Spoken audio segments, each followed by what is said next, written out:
কে বলে মালাকুল মউত আজরাইল, তুমি জান্নাত থেকে একটা সুন্দর রুমাল নিয়ে যাও। আল্লাহু আকবার। মালাকুল মউত জান্নাত থেকে একটা সাদা রুমাল নিয়ে আসে। কি নিয়ে আসে? সাদা একটা রুমাল নিয়ে আসে। সাদা একটা রুমাল নিয়ে আসার পরে যিনি আল্লাহওয়ালা, আল্লাহর পেয়ারা বান্দা, জীবনে কোনোদিন নামাজ ছেড়ে দেয় নাই, জীবনে কোনোদিন কোরআন ছেড়ে দেয় নাই, আল্লাহর হুকুম মেনেছে, তার মুখের কাছে এনে মালাকুল মউত বলে, ইয়া আইয়াতুহান নাফসুল মুতমাইন্না, ইয়া আইয়াতুহান নাফসুল মুতমাইন্না, ইরজিই ইলা রাব্বিকি রাদিয়াতাম মারদিয়া ফাদখুলি ফি ইবাদি ওয়াদখুলি জান্নাতি। আল্লাহু আকবার। জোরে বলেন আল্লাহু আকবার। মালাকুল মউত বলে, হে পবিত্র আত্মা, বের হয়ে আয়, বের হয়ে আয়, চিন্তা করিস না, টেনশন করিস না।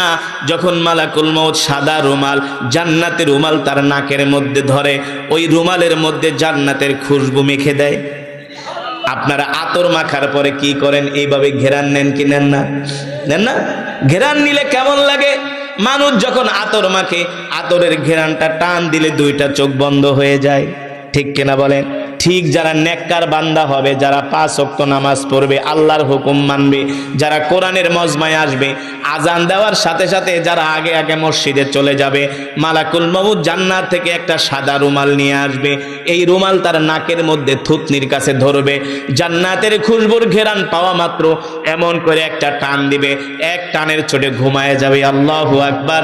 আর ওই ঘুমের মধ্যেই মালাকুল মউত তার জানটা বের করে নিয়ে যাবে, সে কোনো টেরও পাবে না।